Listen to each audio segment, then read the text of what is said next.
Violence is continuing in Sudan. The East African regional body, the Intergovernmental Authority on Development, or IGAD, says the only way out of the violence is a negotiated settlement. IGAD has appointed Kenya's President William Ruto to lead a mediation. However, one of the parties to the conflict, Sudan Armed Forces, rejects the appointment.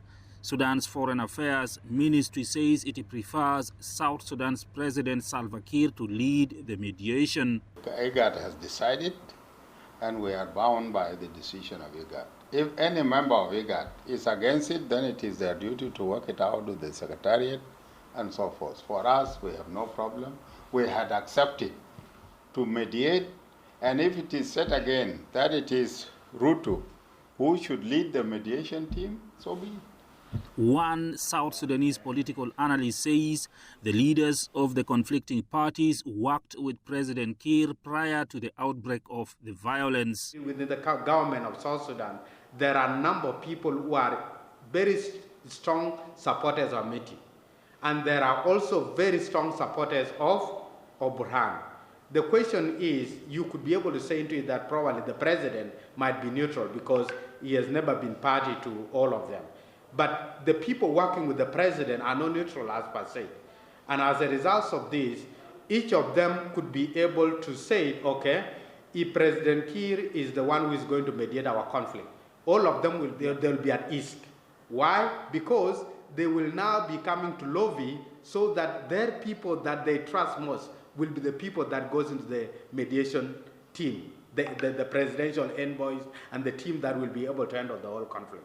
South Sudan seceded from Sudan in 2011, and many of the current leaders in both countries have at one point worked together. Armed conflict in either of the countries normally affects the other country due to shared culture and cross-border trade. South Sudan's government says the current fighting in Sudan threatens its security. A number of agreements on humanitarian ceasefire mediated by the US and Saudi Arabia have so far failed to silence the guns. Dr. Abram says there are multiple challenges to ending the violence in Sudan. He says IGAD needs to do more. IGAD should be able to look for another person, and there are different options that could be available for IGAD. If, for example, originally we have AU that has always been mediating through IGAD by using their prominent personalities, which could be an option that could be there. We could also have regional organizations which could be able to play a very big role, where IGAD is part of them. But now if IGAD is seeing that some of the head of the states are not legible based on what the parties are saying, then there is no need of imposing a mediator into the parties that will not be able to solve problems. As talks about who should lead the peace talks continue, violence is spreading across Sudan and many are fleeing the country. Patrick Oyet, CGTN, Juba, South Sudan.